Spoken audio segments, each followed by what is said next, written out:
Something else that you, who have done so much, might do for us. Please give you time for it. Keep telling us back home what war is really like. For a few of us don't quite understand, aren't doing all we really could. And if you find a Frenchman or an Englishman or an Aussie who fights beside you, a decent sort of chap, you might mention that, too, when you write home.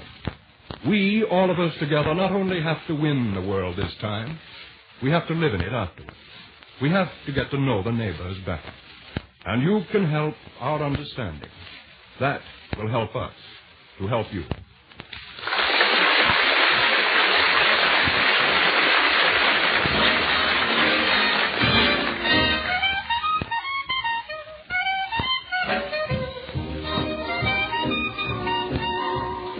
To an entire generation of Americans, most of them now in uniform, the name Benny Goodman has signified absolute monarchy in the realm of music for dancing. This week, the King of Swing is playing at the Hotel New Yorker. We take you there for Benny and Clarinet a la King.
If this were a magazine edited for the troops instead of a radio broadcast built for Joe Doughboy and his folks back home, I guess pictures of pretty girls would be very much a part of the publication. We bow to this immutable law of nature in our own limited fashion by presenting each week one certified glamour girl suitable for framing in anyone's regimental loudspeaker. Our girl of the week is Miss Janet Blair, now sitting prettily in Hollywood. With hardly any noticeable difficulty, we've persuaded Frank McHugh to discuss things and stuff with Janet. Mr. McHugh takes over. Thank you, Mr. Fadiman. You know the things. I've got the stuff. Janet, did you have a nice Christmas? Oh, wonderful, Frank. Santa Claus was certainly nice to me. That man came on like the commandos right on the beam. He jammed a solid pile on my nylons and trucked on out with his boost blaze high. And really in the groove, Frank. Yes, I've heard that. That man can really swing it for a fat man. You sound a little sick yourself, Frank. How did you do this Christmas? Well, Janet, I don't care about receiving gifts, Janet. Really, I don't. My great pleasure is in picking out just the right thing for the right person. Now, for instance, I found the cutest little cocktail set for some newlywed friends of mine. Really? What was it like? Well, it's just a small shaker, but 2 glasses. Uh-huh. And on one of the glasses it says his, and on the other glass it says hers. Uh-huh. What's it say on the shaker? Hotel Biltmore. Say, Frank, presents like that are hard to pick up nowadays. Oh, yes, they are. You know, house detectives are getting awfully careful. But there's one thing, Janet. There's one thing that worries me. What's that? I haven't sent my sister a gift yet. She's back east. Oh, really? Oh, well, if you hurry, I bet you could get it there in time for Easter. Yeah. Isn't that awful? Honestly, I didn't have the slightest idea what she needed. Well, didn't she give you some little hint in the letter or somewhere? Oh, no. I read her last letter very carefully. I didn't find a single hint. Oh, you're either extremely hard to hint to, or your sister's a remarkable sister. What did her last letter say? Oh, so you think I can't take a hint, huh? Well, I'll read you the letter. Show you. Not a hint in it. Now, here it is. She starts off. Dear Frank, I hope that I'm her favorite brother, and she always says that, Dear Frank. Dear Frank, I hope you are nice and warm there in California. It is cold in the east. Lots of snow and real fur coat weather. No hint so far. Not even news. It's always fur coat weather back in December. Sure. And she goes on to say, quote, of course, the animals here in the east don't have to worry about the fuel oil rationing this winter, as they have nice, warm fur to keep them warm. No hint yet, unless, say, do you think she wants a pet animal? Maybe. Do you think she'd like a little skunk? Well, you said yourself that you're her favorite brother. Well, I guess she doesn't want a pet animal. She lives in an apartment. The fur would get all over. Yeah. I guess I'm not even warm. And neither is your sister. Is there any more to the letter? Yes. She says, we don't go out much these days because of mileage rationing. And it is, as the farmers say, a fur piece to town. She's a funny kid. Yeah, a fur piece to town, huh? Does she always write in dialect? Do you think she means that she could use some gasoline? Well, it might be hard to mail it to her, Frank. Is that the end of the letter? Well, just the closing. There's no hint what she wants in the closing. All she says is, must close now, as we're going around the corner to see a picture called Sables for Mabel at the Silver Fox Theater. Susie Levere is in it. She's a cute little minx. You're right, Frank. There's not a hint in the whole letter. Not a hint. Now, here's the P.S. Just got my old fur coat out of the closet and found the moths have eaten it. Wait a minute. Listen. Just got my old fur coat out of the closet and found the moths have eaten it. Janet, I've got it. That's the hint. I know what to send her. What? Mothballs. She'll love you for every one of them, Frank. A nice box of mothballs is a gift with, an air about it. Well, look, speaking about gifts, how about you sending a belated Christmas gift to the men overseas, Janet? One with an air about it. Of mothballs? Oh, send a new air. One like, why don't you fall in love with me?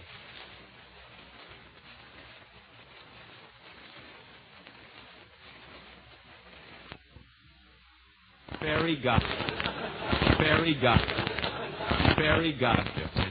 Goodbye, Godfrey. Goodbye. It was. There you are, to the rock. And get there before the prices change. Yes, sir. The next scene finds Cinderella all is in full swing. I'll go into the garden.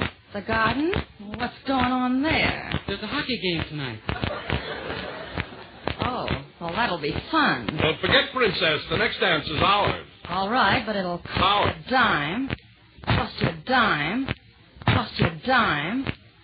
Come in. Handsome man. I wonder who he can be. Curses, with that guy around, we won't stand a chance with the princess.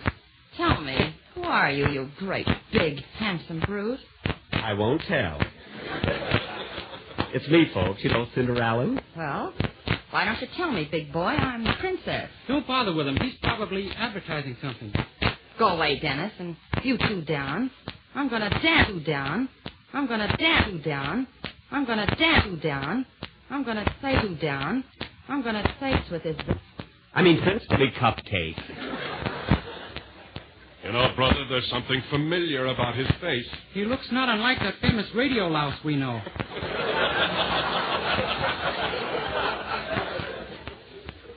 Princess, who are those royal punks?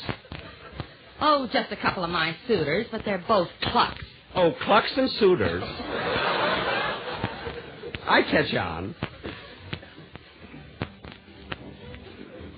Well, my prince, shall we tackle a rumba?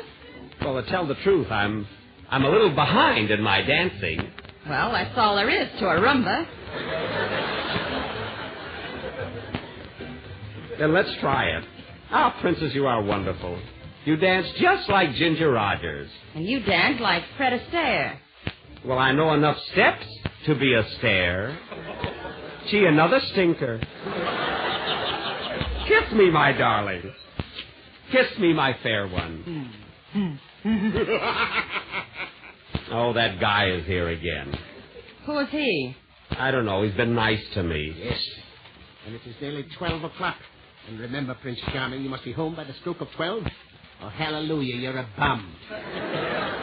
Ah, my beloved, I must leave you now. I must be off. What's your hurry, Cupcake? But, Princess, I must. The clock is striking 12. What did I tell you? You wouldn't heed my warning. Look. Again, I am in tags and ratters.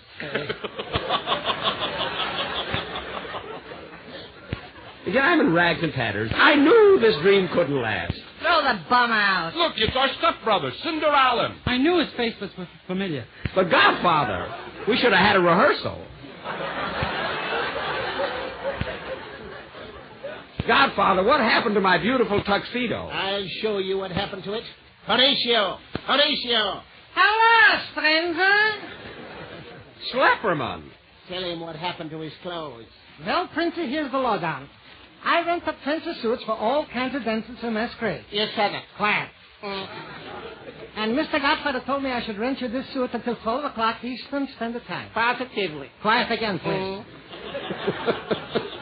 Well, it's 12 o'clock. Here I am. I got the suit, and thank you. Alack-a-day. Alack-a-day. No double talk, please.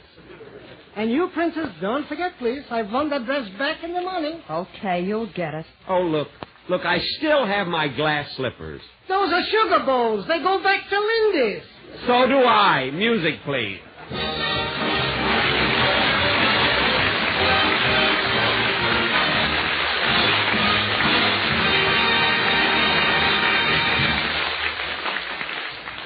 It's time for our second visit to the Hotel New Yorker for a rendezvous with the King of Swing. This is Benny Goodman, Peggy Lee, and Benny's best-selling record of the moment, Why Don't You Do Right?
me some money too.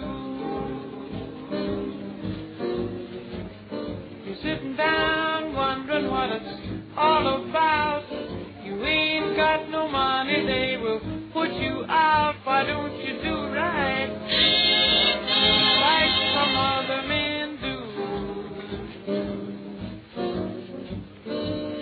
Get out of here and get me some money too. If you had prepared 20 years ago, you wouldn't be wandering now from door to door. Why don't you do right like some other men do? Get out of here and get me some money too.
This week, like last week and all the days of our recent years, was filled here at home with talk about the future. To all these current, useful, hopeful discussions of the post-war world, Over Here plans to contribute each week the summarized thought of an eminent United Nations authority on the subject. Our first short message is from a great American thinker, in years and in his national reputation, the Dean of American Philosophers, John Dewey of Columbia University. Ronald Colman in Hollywood was to have read Mr. Dewey's statement. Mr. Colman is ill and has asked his friend Herbert Marshall to take his place tonight. Here is Herbert Marshall in Hollywood.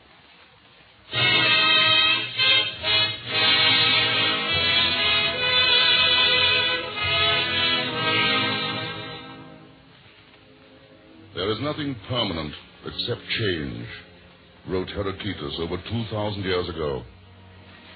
Today it seems to me, looking back over my fourscore years of work and study, that too few men have recently paid attention to this great truth.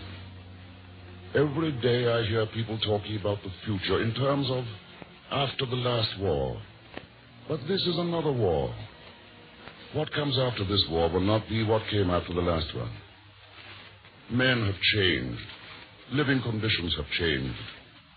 Ideas have changed.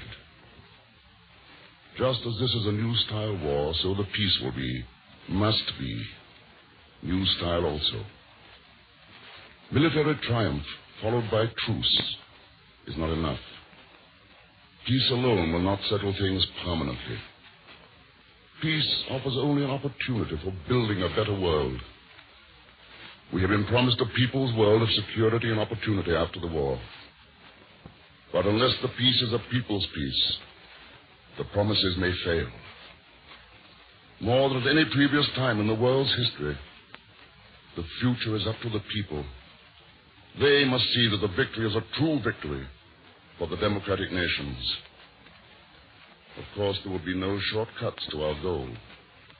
The widespread plenty, the higher standards of life for all, these will come slowly and painfully as they always have. But they will come surely, inevitably, if we keep our vision clear and direct our energies into productive channels. The opportunities for us, the people of the United States, will be tremendous. A means for widely distributing the world's goods among all nations must be provided. A way of carrying health and education and a higher standard of life to the utmost corners of the earth must be assured. The mechanical means have already been produced by science and invention. Physically, the world is now one and interdependent. Only human beings, interested that men everywhere have a society of peace, of security, of opportunity, of growth of cooperation, can assure its being made morally one. A genuine democratic victory will be achieved only when it is made by democratic governments for the well-being of the common people of the earth. Signed, John Dewey.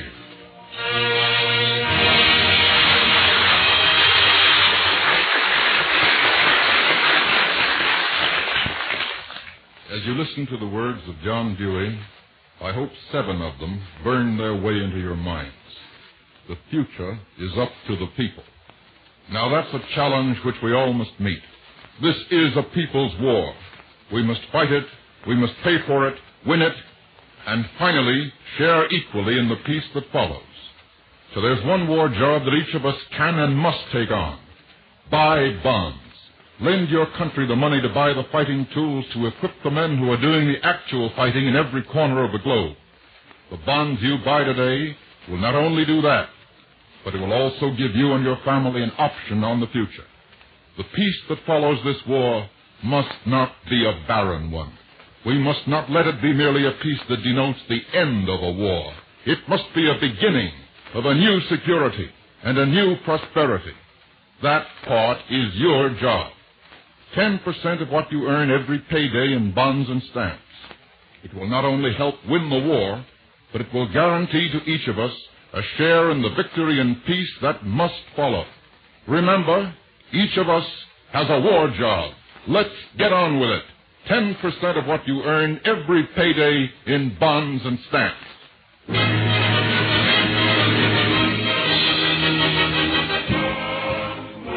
Over Here returns next week at the same hour. Again, we will have a star-spangled cast from New York and Hollywood.